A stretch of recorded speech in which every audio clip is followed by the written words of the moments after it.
The Road Home. Written by L.A. Witt. Narrated by Michael Ferraiuolo and Greg Boudreaux.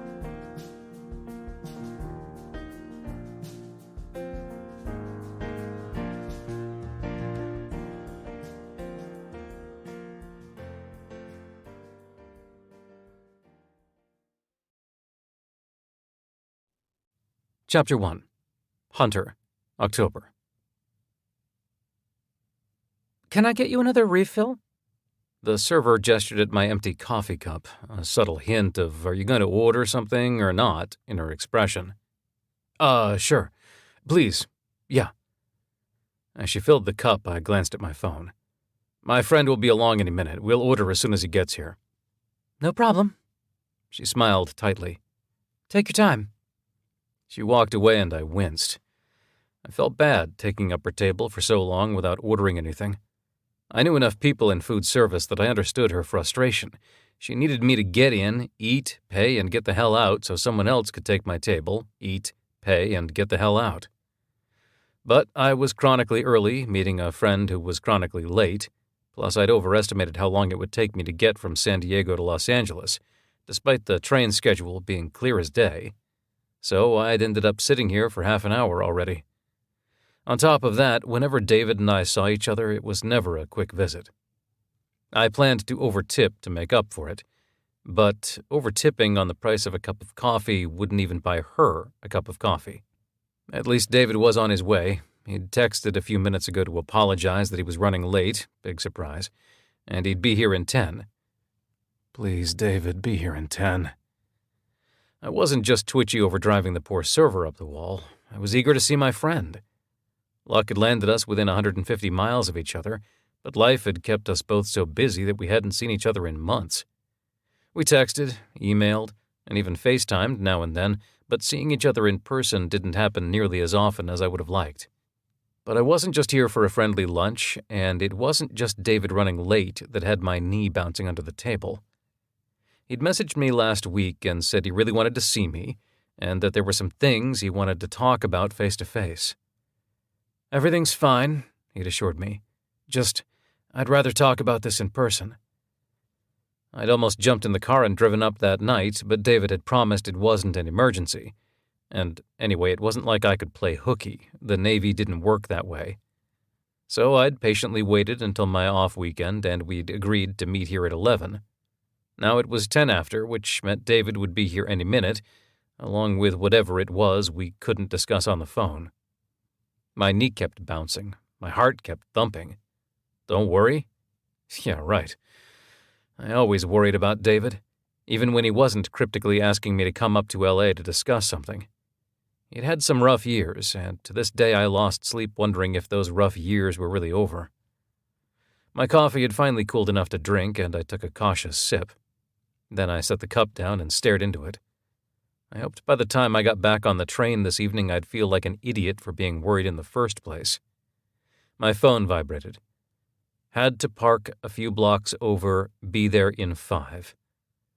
I smiled, my heart speeding up. Whether this was good news or bad news, I couldn't help the fluttery feeling over seeing David. It really had been too long. We'd been best friends since 6th grade, mostly because we were the only two openly queer kids in our middle school. While the world around our small town had been getting used to the idea of rainbow flags everywhere, and while support for marriage equality had grown, Collinsville in eastern Washington hadn't quite been caught up. It could be a bit like the military in that respect, slow on the uptake when it came to social change.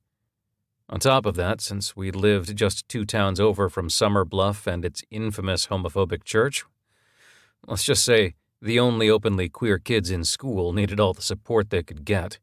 And, well, we were the only 2 queer kids we knew of, so we'd also done our adolescent experimenting together. I'd been his first, he'd been mine. First heartbreak, too. We'd split up in catastrophic fashion during our sophomore year. Didn't speak for months, and then made up because we'd needed each other as friends more than we'd wanted each other as boyfriends. We'd vowed never to cross any of those lines again. No dating, no fooling around. It was just us against the world in a town that didn't understand. 14 years after graduation, that was still true. His letters and emails had carried me through some hellish deployments, and I'd leaned hard on him during a couple of nasty breakups. I'd been there for him, too. Well, as much as money, geography, and the Navy allowed. I didn't even want to think about what my world would be like without this man in it. The months-long taste of it in high school, and that scary period 8 years ago where I'd almost lost him for real, those had been more than enough. Movement outside the cafe window caught my eye, and I looked up as David walked briskly toward the front door. Despite my nerves over why we were here, I couldn't help smiling. God, it's good to see you. And he looked good, too. As he crossed the cafe, his bright smile making my spine tingle, he looked great. Tired, yes, medical school did that to people. But he'd put on some weight and wasn't quite so gaunt these days. His skin was fairer than most white people in Los Angeles, which I also chalked up to med school. He didn't exactly have much opportunity to go to the beach, though I imagined he'd be making up for lost time once classes let out for the summer and he could spend a few weeks surfing. An image flashed through my mind of him on his surfboard a few summers ago, tan, grinning, sculpted, and I just managed to hide the shiver as I stood up. "Hey," I smiled and held out my arms. "It's been too long." "Way too long." He hugged me tight, and we both let it linger for an extra second or two. "Sorry I'm late. I was you." I let him go and clapped his shoulder, my heart still fluttery just from the sight of him. "I wouldn't expect any less." David blushed, sheepishly averting his gaze. "Sorry." "Don't worry about it." We took our seats at the table I'd been occupying for the last hour or so. The server instantly appeared, poured us both some coffee, and thrust a menu into his hand. Fortunately, David knew this place well, and I'd already been through the menu a few hundred times, so we went ahead and ordered, much to the obvious relief of our frazzled server. While he spoke with our server, I took advantage of the chance to surreptitiously watch him.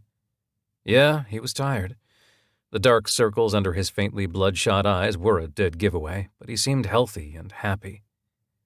David tended to wear his emotions on his sleeve, so if he was going through a rough patch, it wouldn't be difficult to see it on his face and in his posture. So far, no red flags. I was still concerned, though. I was here for a reason, and this knot in my stomach wasn't going anywhere until I knew what that reason was. Maybe not even then. Then it was my turn to order, and once we were alone again, he faced me. He was still smiling, but not as effortlessly as when he'd walked through the door. I swallowed. "So, what's on your mind?" He dropped his gaze to his coffee. "Cutting right to the chase, I guess." "I want to catch up, but you said there was something you wanted to talk about. The sooner we get that out of the way—" David nodded. As he started opening a packet of sugar to put in the cup, I realized with a queasy feeling that his hands were a little unsteady. He stirred in the sugar and looked at me through his lashes.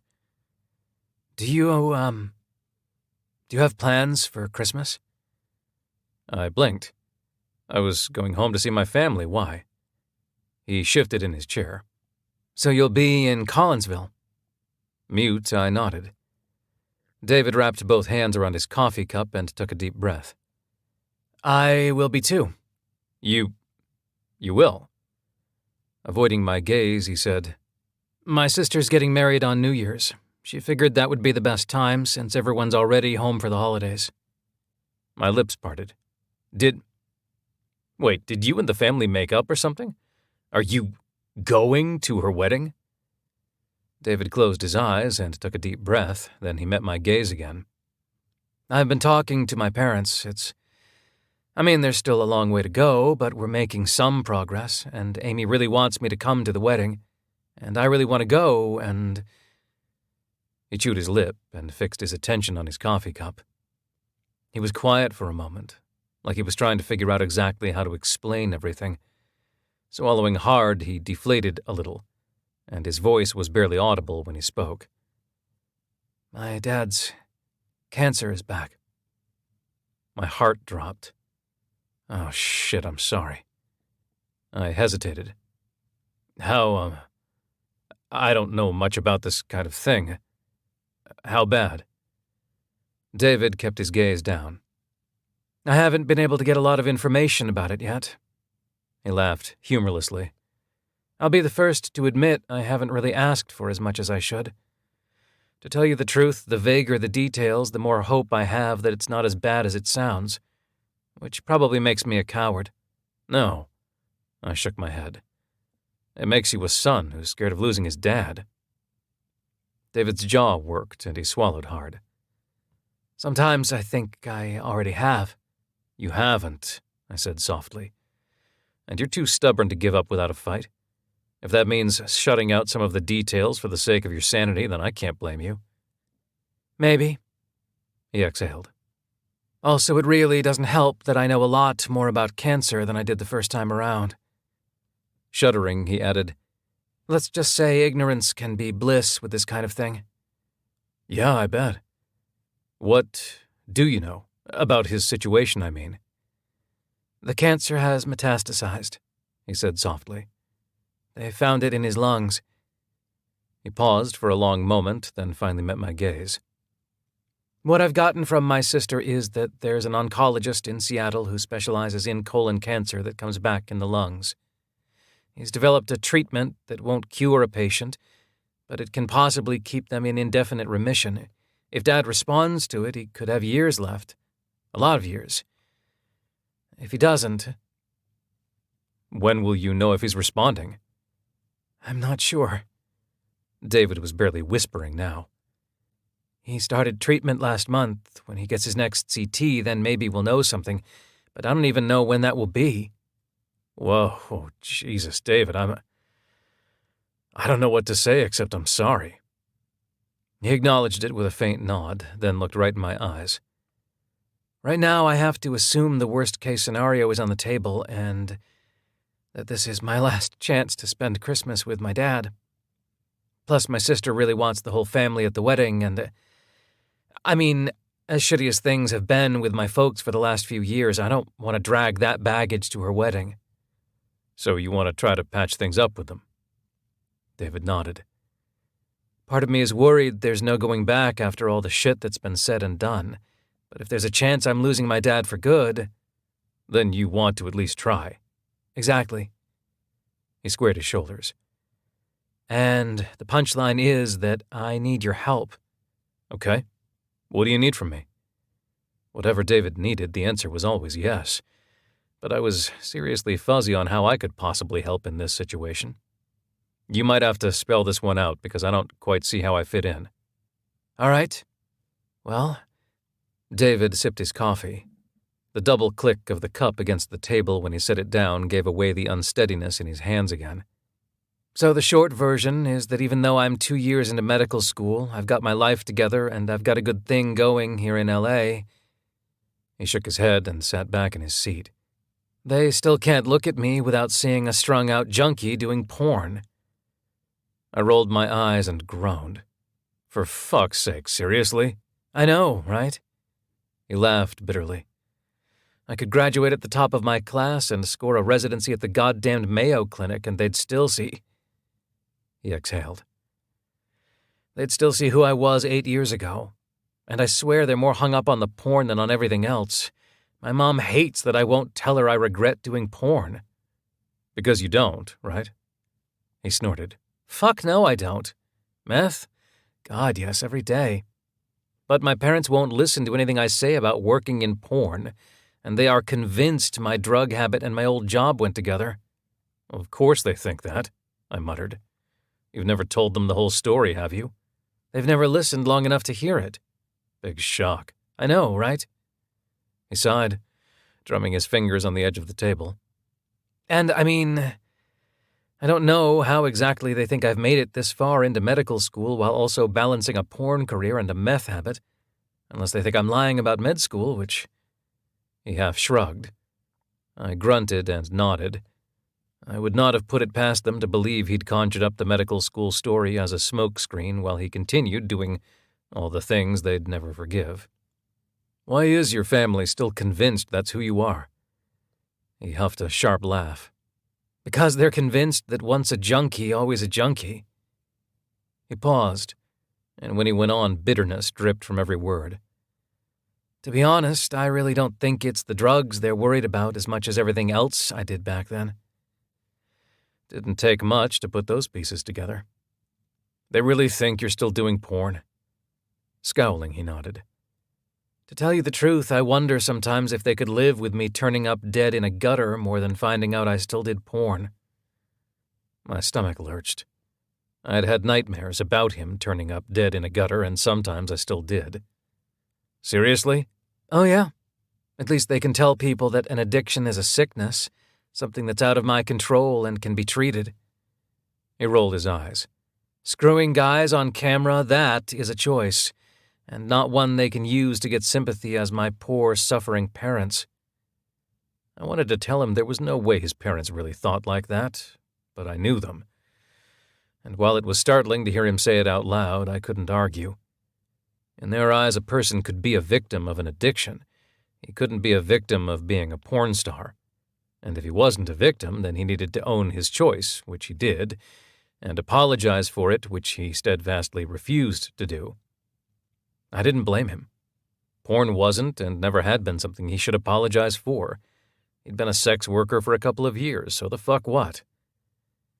The thing is, he went on, they hate that I'm not ashamed of what I did. The drugs and how I let my life spiral out of control because of them.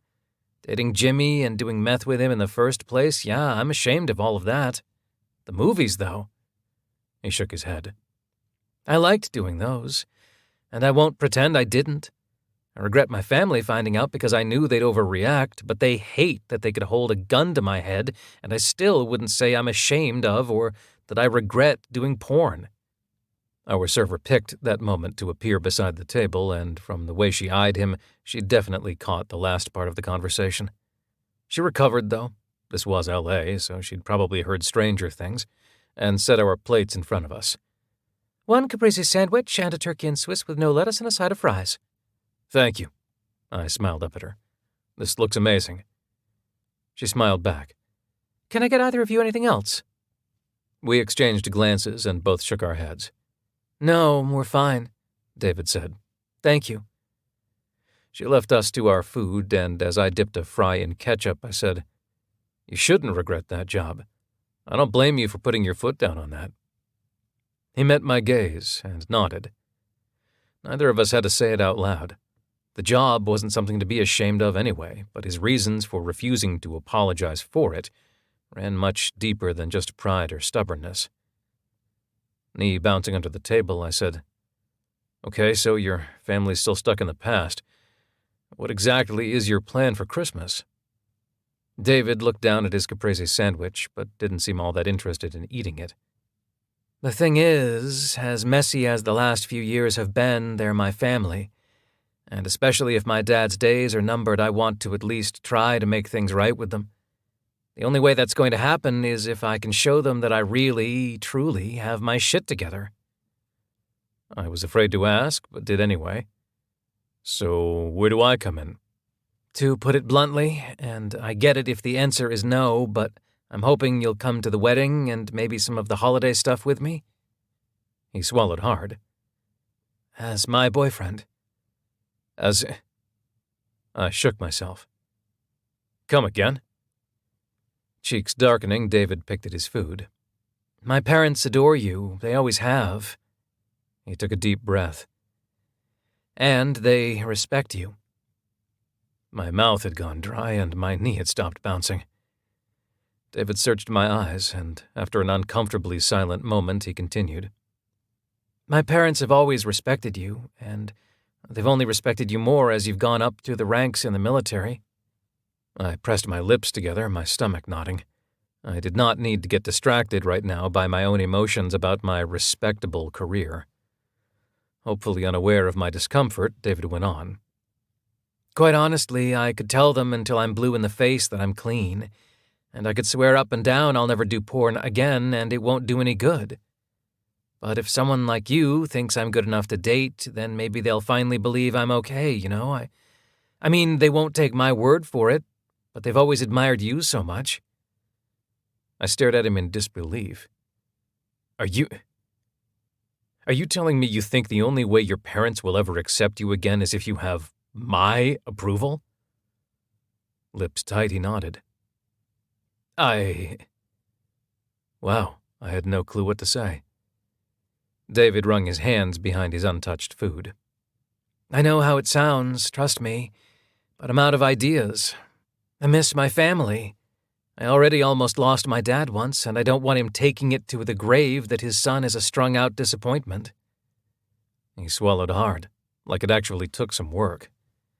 I just need to prove to them that my drug use is in the past, and it's staying in the past.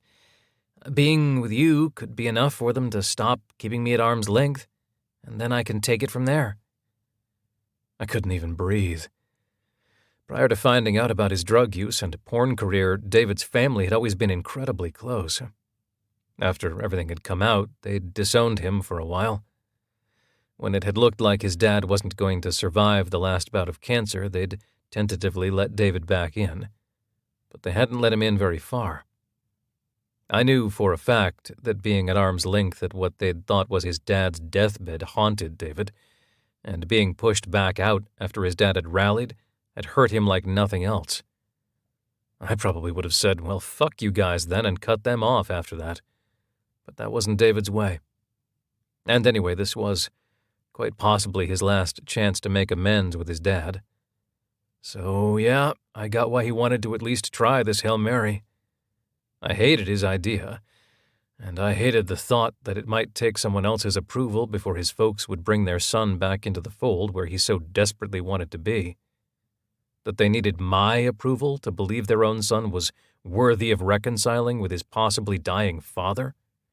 But the only thing I hated more was how much David was hurting over the distance between him and his family. And hell, maybe once they let him back in, they'd see what I did, that he was still the sweet, smart, loving man he'd always been, and that he wasn't defined by the past decisions his family didn't agree with. David wasn't asking me to approve of the way they were treating him. He was just asking me to help him get through the door so he could win back his family before time ran out. Stomach still painfully tight, I nodded. Okay. Yeah, I'm in. His eyes widened. Really? Of course. If that's what it'll take for them to take you back, then they're assholes who don't deserve you. Yeah, count me in. David released a relieved sigh. Oh my God, thank you. I wasn't sure how you'd... I mean, I know it's asking a lot, and I know your family means the world to you. I paused. What about after the holidays, though? I'm not sure. I mean, we can keep it up on social media for a while, see how things go with my dad's health and everything. Then I guess we can break up and decide to be friends. I hadn't thought quite that far ahead yet. I didn't want to start figuring out logistics until I knew if you were on board. Okay, I get that. I shifted in my chair, glancing down at the food I was still ignoring. Nope, definitely not hungry anymore. So, realistically, how do you expect this to go down, the whole visit? David gave his own food a not-very-hungry glance, then pressed his elbows onto the table on either side of his plate and clasped his fingers together. I don't know. I really don't. The last few times I've seen them, it's been this weird mix of handling me with kid gloves and just not handling me at all. What do you mean? I mean, they're either talking to me like they think I'm going to, I don't know, snap, break down, suddenly take off, and go get high. It's like they're walking on eggshells around me. Kind of sounds like how some people acted after I came back from combat. They all treated me like I was a time bomb or something. Yes, exactly. He huffed out a breath. They're either doing that, or they just avoid me at all costs. You can just... His shoulders fell again. You can just tell they don't want me there. And you think it'll be different with me around? I hope so. To be honest, they've used your career as an example to tell me what a failure I've been all these years. My jaw literally dropped open. They what? David laughed softly. Come on, look at you. You graduated college when you were supposed to instead of starting and stopping through your mid-20s. You've got a respectable career.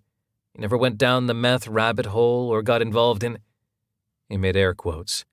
less than admirable means of making a living. Exhaling hard, I pinched the bridge of my nose. I cannot fucking get past that. Do they seriously see getting hooked on meth and getting involved in porn as being the same morally? I dropped my hand to the table and looked at him. They really don't see a difference? Oh, they do. Like I said, porn is a choice. At least smoking meth and everything I did while smoking meth can be chalked up as an addiction. He shook his head. Porn is a million times worse because I chose it and kept choosing it, and they're convinced it's why I did meth in the first place. As far as my parents are concerned, all roads lead back to a porn set. I made a frustrated noise and rubbed my temples. Yeah, I know. David suddenly looked and sounded even more exhausted. None of it makes sense, but... Look, the bottom line is that they think I'm a fuck-up, and they've often wished out loud to my face that I was more like you. Since I can't be you, dating you is the best I can do. The words almost knocked the wind out of me. No, it was no secret that David had gone through some shit, but how could anyone not see that he'd pulled himself out of it? He wasn't just recovering from his addiction, he was flourishing. He was in med school, for God's sake. He looked healthy. He clearly had his life on the rails. But his family still insisted on treating him like he was on a relapse hair trigger. Even if he was, I couldn't imagine their crap was helping. You want to know the worst part? He whispered. I didn't, but I nodded. Eyes down, he spoke so softly I could barely hear him. My brother still won't let his kids anywhere near me. What? My mouth fell open. Does he... What the fuck? David's jaw worked. I mean, I can see them. He'll bring them to family gatherings. He met my gaze, eyes full of hurt. But I'm the only relative they're not allowed to hug. I stared at him. What the hell does he think you're going to do? He's convinced. David laughed bitterly, shaking his head as if he still couldn't believe what he was saying. He says he's just looking out for their safety, for their health, for their... The piece clicked into place and I wanted to flip the goddamn table between us. Are you serious? He knows it can't be transmitted that way, right? David looked me in the eye. I can send him a mountain of peer-reviewed studies spelling out exactly how stupid it is to think hugging me is in any way unsafe, but he just shuts down and says he's protecting his kids. He rolled his eyes and reached for his coffee. It's the 21st century. Nobody thinks they're getting HIV from a hug. Nobody except him, apparently. He grunted in agreement and took a sip before setting the cup down again. The rest of the family backs him up, too. Once they pull out the he's just being a protective dad card, there's no arguing. I watched him for a moment. Can I ask you something that might sound kind of dickish? His eyebrows rose. Go for it. Do you really want to reconcile with these people? I mean, I know they're your family and you miss them and your dad is sick. I tilted my head. But do you want to be around people who treat you like a leper and a criminal? David dropped his gaze to where his hands twisted in his lap. If my dad weren't sick and my sister weren't getting married, maybe I wouldn't. I've wrestled with it, believe me. But I keep going back to the fact that I may not have much time before the cancer makes the decision for me. I'd rather err on the side of making things right, or at least trying to. Okay, that's fair. I just don't want you to go groveling to them without expecting some reciprocation, you know? You deserve an apology. I do, but at this point, I'll be happy just having my family back before I lose my dad for good. He lifted his gaze again. I haven't handled any of this well, and that's been stressing me out for years now. And my dad's cancer... He sighed. Neither of my folks handle that well at all. I know this isn't who they really are, just like I'm not the person they think I am. So this is my last-ditch effort to get their attention and prove to them that they're wrong about me. That I'm more than my addiction and my disease and a job I'm not even doing anymore. Folding his arms on the edge of the table, he swallowed hard. Maybe I'm just desperate because I don't know how much time I have to do this. But I think if they can see that you see past, well, my past, then maybe they will too. Holy fuck, my heart. He leaned closer, eyes locked on mine. Please, Hunter. I need my family back. I need them to see that I'm not who I was back then, and I don't know how else to— You know I will. I reached across the table and squeezed his forearm. Whatever I can do to help make things right between you and your family, you know I'm in. He studied me, and finally he smiled. Thanks. I owe you one. Nah, you don't. I gave his arm another squeeze, then withdrew my hand. I guess we should figure out travel plans, right? David nodded, and some of the tension in his expression eased. Good God. Had he really thought I wouldn't help him out here? Of course he had. His entire family had made it clear they didn't have his back. Why would he take for granted that anyone else did?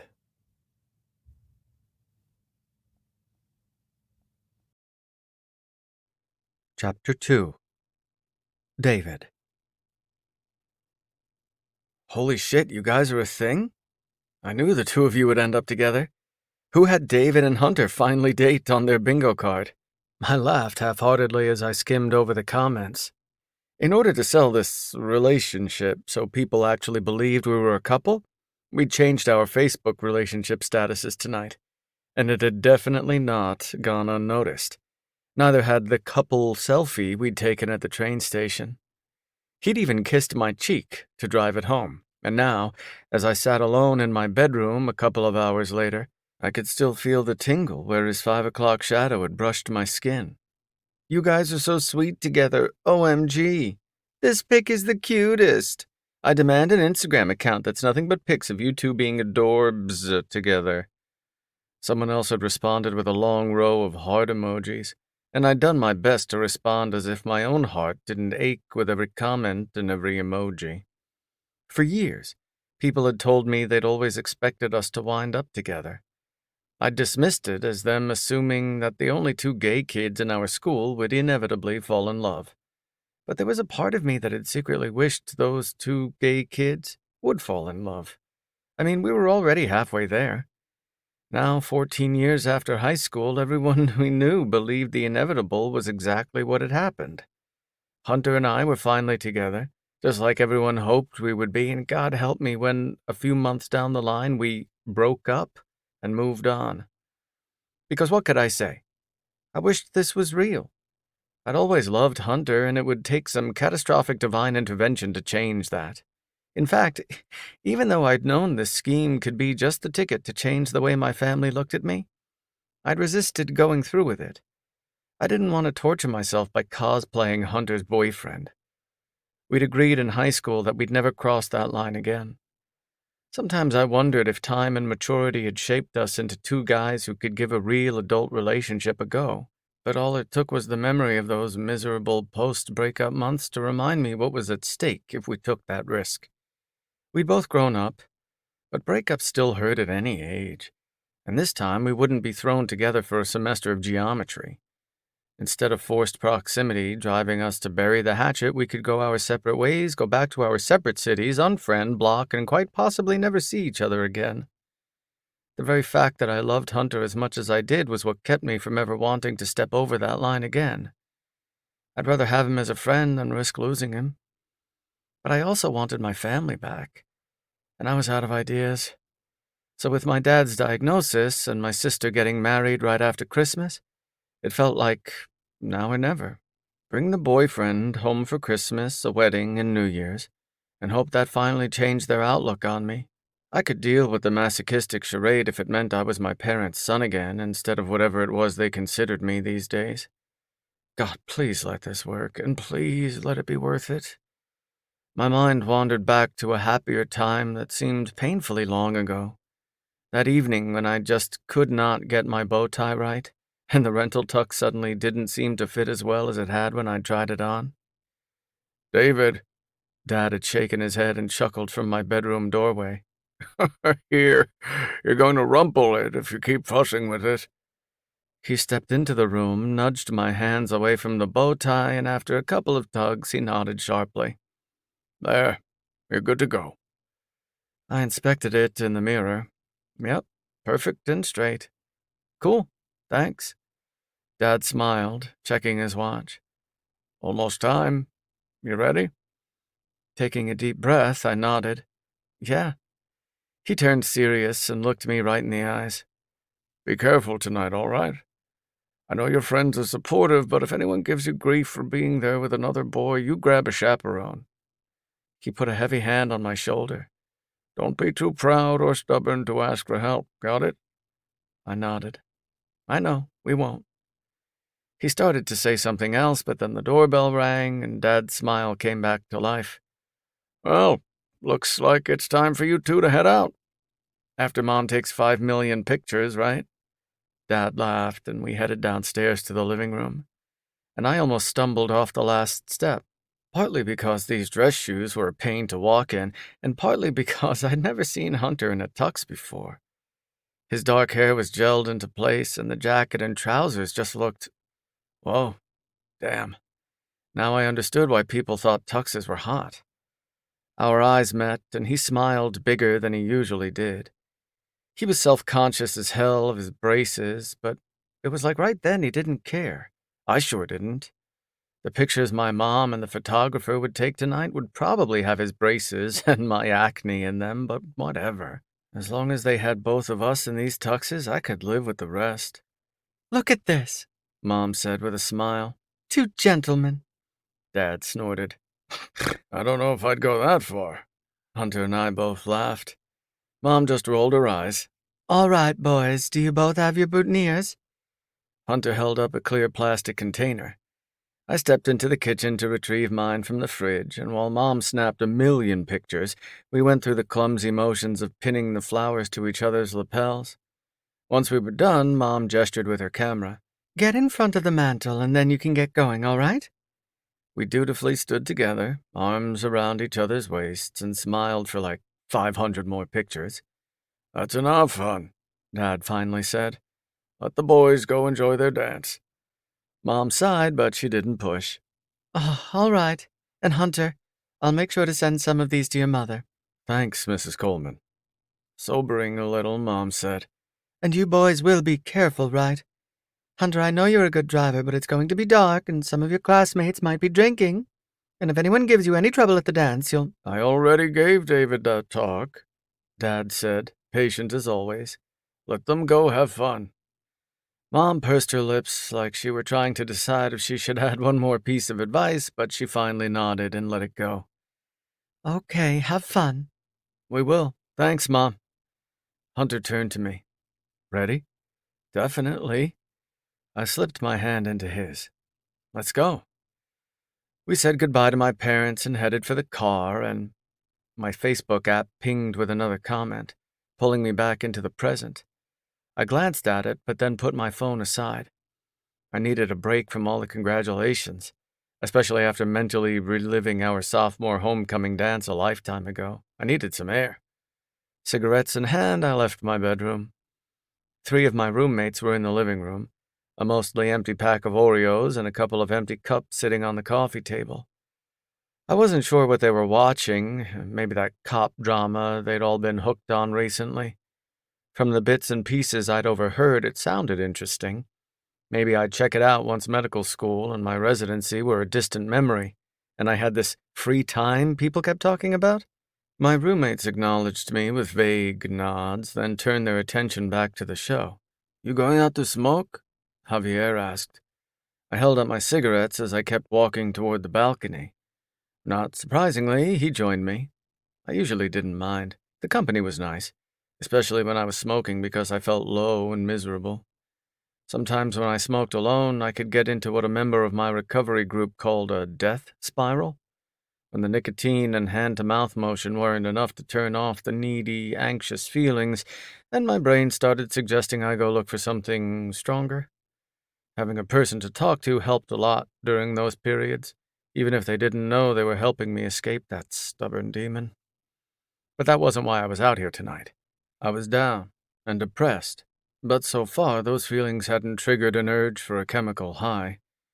I just needed to be out here, away from my phone and all the congratulations over finally dating Hunter. and the ritual of smoking a cigarette would hopefully be enough to soothe me. Javier shut the sliding glass door behind us.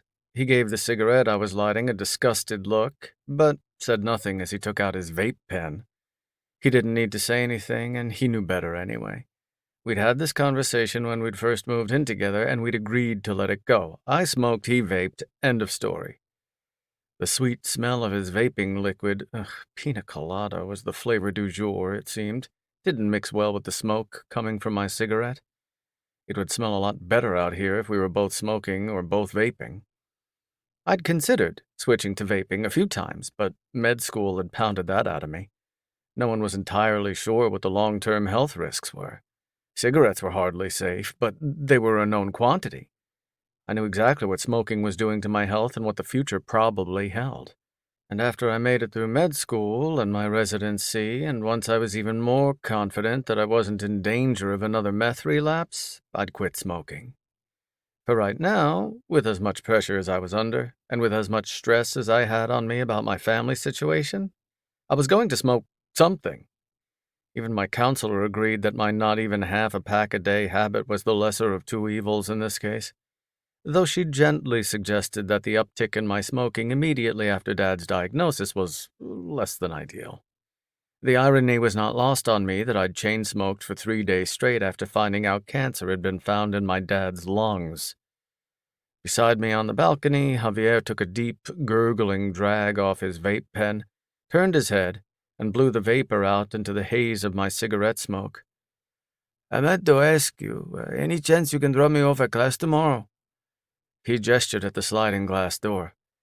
"Chase has to take his mom to a doctor's appointment, and he said he won't be able to get me to class on time." "What time do you need to be there?" 8. I nodded, tapping my cigarette over the ashtray on the railing. "I have a lecture at 8, though, so I'll have to drop you at yours early." He shrugged. "Yeah, that's cool, long as I'm there." "Yeah, I can do that." "Thanks, man." He sighed. Gonna be so much less headache when I get my fucking car back." "Any idea when that'll be?" "When I could come up with $500 to finish fixing it?" I grimaced.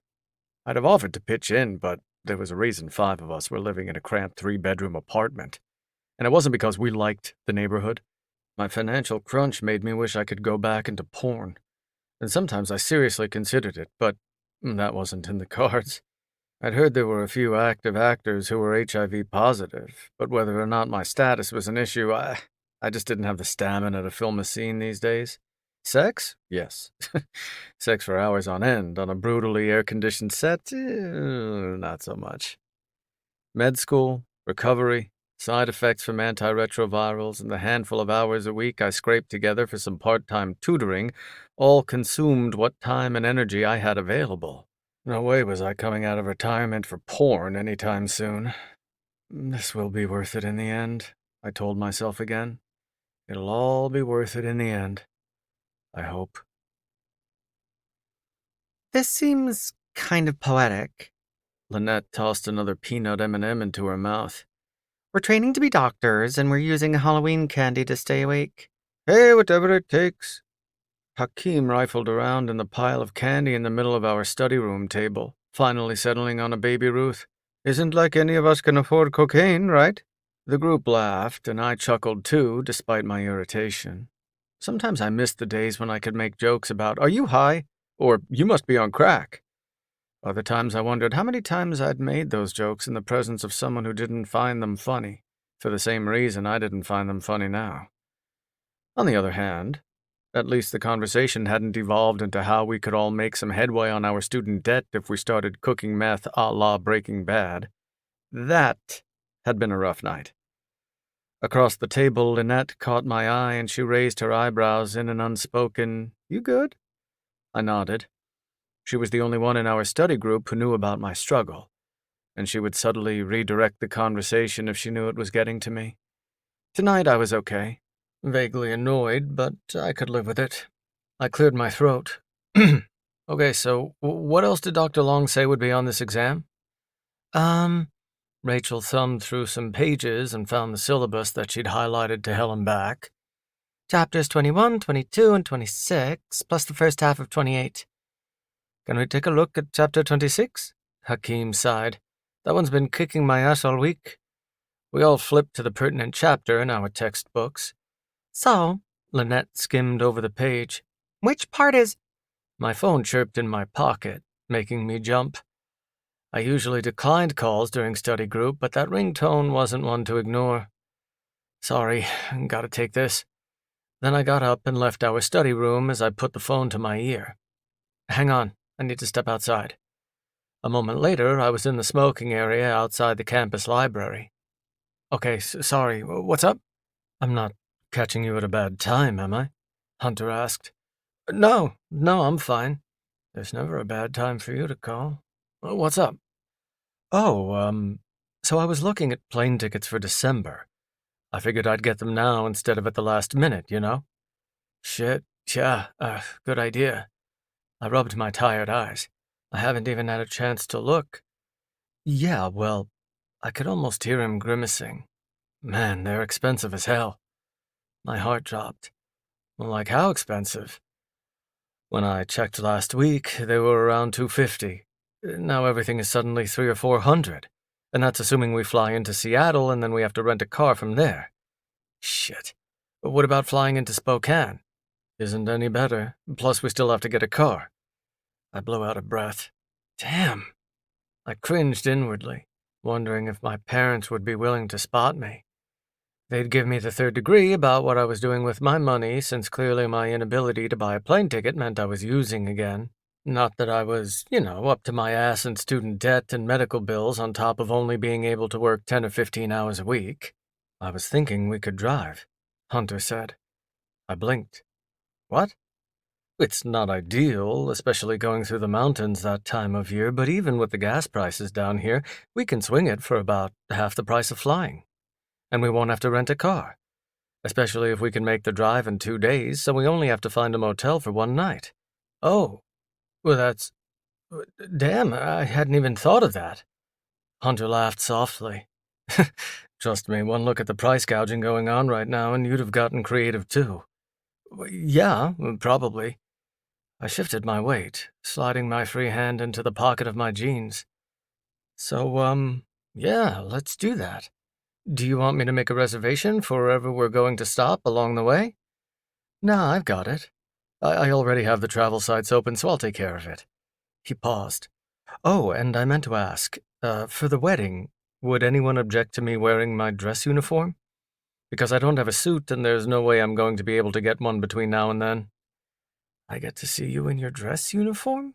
In person? Oh, sweet Jesus. I cleared my throat.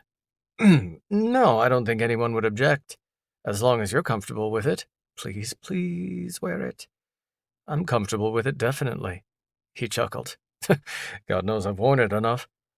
Nothing to worry about, then. I smiled. Listen, I need to get back to my study group, but let me know what you find as far as a place to stay on the way up. I should be able to cover half of it. Will do. Well, I'll drop you an email as soon as it's confirmed. Perfect. Thanks.